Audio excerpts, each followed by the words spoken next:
See, what is a man and what is a woman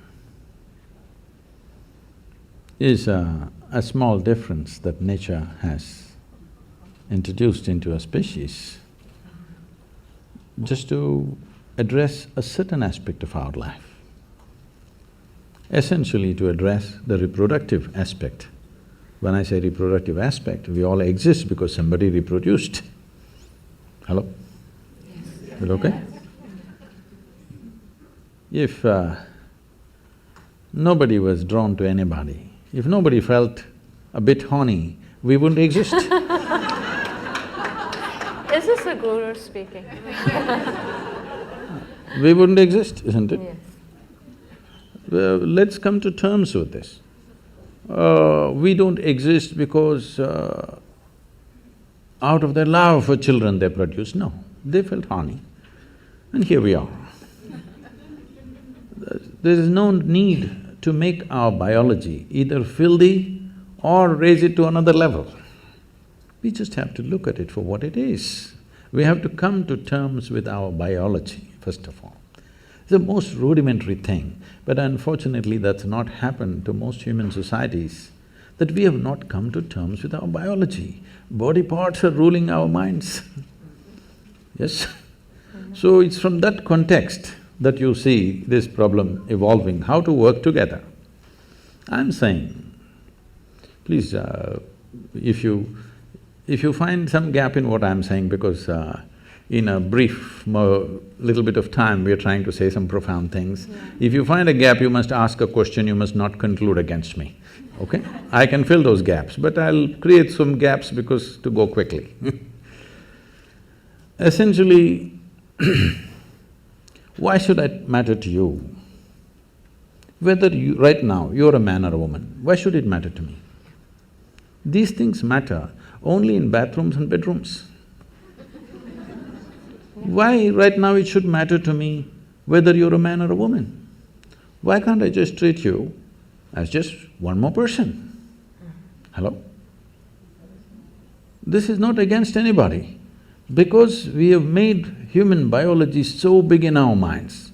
It's become so big because we have not accepted the fundamental biological difference. Yes? Because for thousands of years, religions and philosophies have been telling you what's wrong about your biology, how the fundamentals of your biology is not okay, how the fundamentals of your biology is sin. Because of this, we came to a certain level of resistance about human biology, particularly a woman's biology.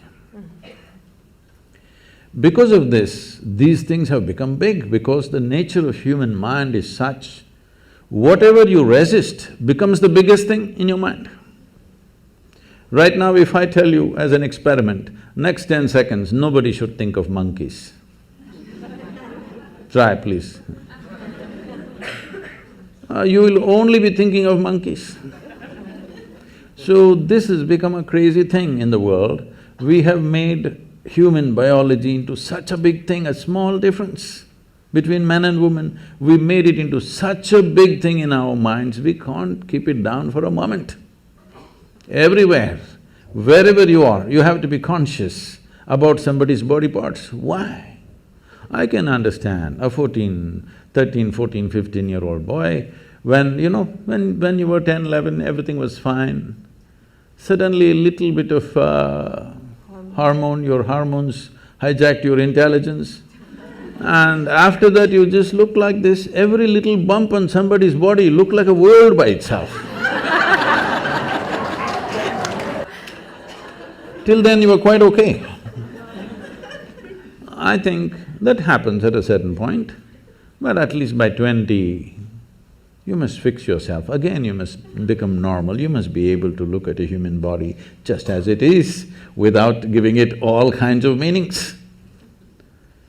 This is what consciousness means, because consciousness is an intelligence beyond your physiological and psychological structure. See, when we sit here, your body is your body, my body is my body. No way these two things can be one. People try hard, but it never becomes one. Only when we are buried, we become one. In the soil, we become one. But as long as you and me exist here, that's your body, this is my body, very clear. That's your mind, this is my mind, very clear. These things will never become one, we can agree on a few things, but my mind is my mind, your mind is your mind, isn't it? But there is no such thing as my life and your life. This is a living cosmos. You have captured some, I have captured some, that's about it. If you… depending upon how much you capture, that will be the scale and scope of your life. This got nothing to do with anybody's biology. Biology is just a small physical difference just to facilitate one aspect, continuation of human race, isn't it? Otherwise we could all be made one way. If there was no need, if some seeds fell out of your ears and children would come out, then we wouldn't need this difference. So this difference is to accommodate one aspect of life. If you and me are not connected in that aspect of life, I have no business what you got on your body. Yes? You have no business what is me, and I have no business what is you. The question is, if we're doing something together, well, do you make sense or do I make sense to you? That's about it. But biology has become a very big thing. One reason in the working spaces and, work areas, I think this is only in America, maybe this is the second generation of women. Or really I can say this is really the first generation of women who really stepped out to work in every arena of life. That's so almost everywhere in the world. In India also it's very new, it's in the last 25 years that women are really stepping out to work. This has happened not because of some liberal revolution that happened, this has happened simply because of technology. Technology has taken out the significance of man's brawn. When there was no technology, almost everything was done with human muscle. When that was so naturally man-dominated because of the muscular force. Domination also was only in the survival aspects of life. There were other aspects of life where the woman always played a significant role. We were not born to men. I was not, at least.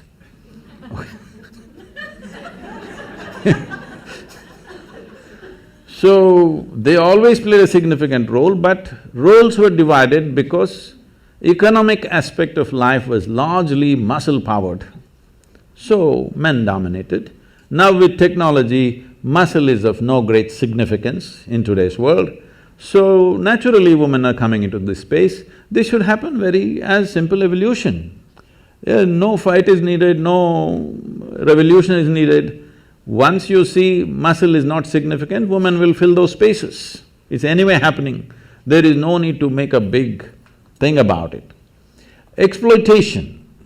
If you're talking about exploitation, I want you to understand, still we are as a civilization, we are still in that level of crudeness of mind. It's not just women, anything weaker than us we exploit. Yes or no? Every creature on the planet we're exploiting, aren't we? Hello? Not just women, children are beaten, why? Just because they're small. Hello? Why do you think children are beaten by a lot of people? Simply because they're smaller than you. If your children were bigger than you, would you go and beat them? So, exploitative nature of who we are exists in all aspects of life.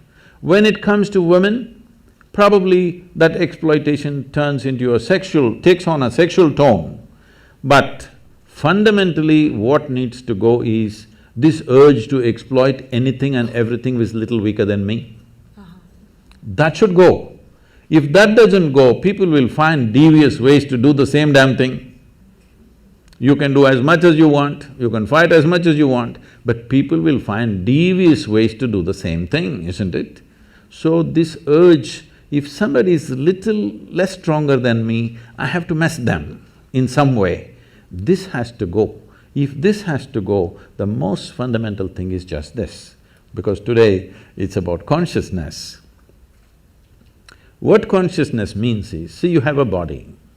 Your body is just a heap of food that you've gathered over a period of time, yes? What was soil became food, what was food became flesh and blood. Here we are. Most people don't get this till you bury them. If you get it now, you can transform your life. Otherwise, one day anyway we'll get it from the maggots, but that's late. So what you accumulate can be yours, cannot be you, isn't it? Hello?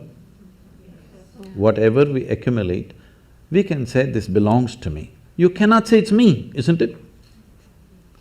So similarly, whatever the content of your mind is also accumulated from the impressions that we have taken in. So this is also an accumulation, this is also an accumulation. These things are two basic faculties we have. Right now, unfortunately, we are so badly identified with these two things that we can't use them as we should, but they are the source of a lot of mess in the world.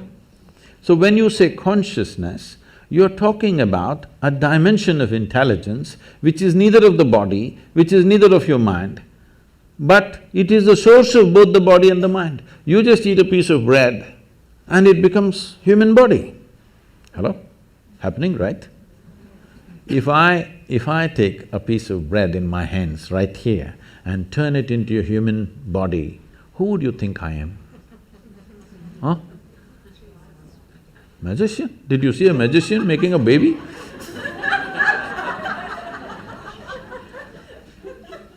Who would you think I am? Creator himself, isn't it? But every day you are doing this. You eat a piece of bread or a carrot or a whatever, within a few hours you make it into human body, the most complex machine on the planet. You manufacture with all kinds of trash in Los Angeles. Aren't you doing it? So, when this dimension of intelligence exists within you, if you touch that dimension, naturally your identity will be with that dimension. Right now, the only problem is human experience is limited to their biology and their psychological structure. Physiological and psychological structures are the only two things you have experienced. Because of this, your identities are there. Because of this body part difference between the same species has become such a big deal.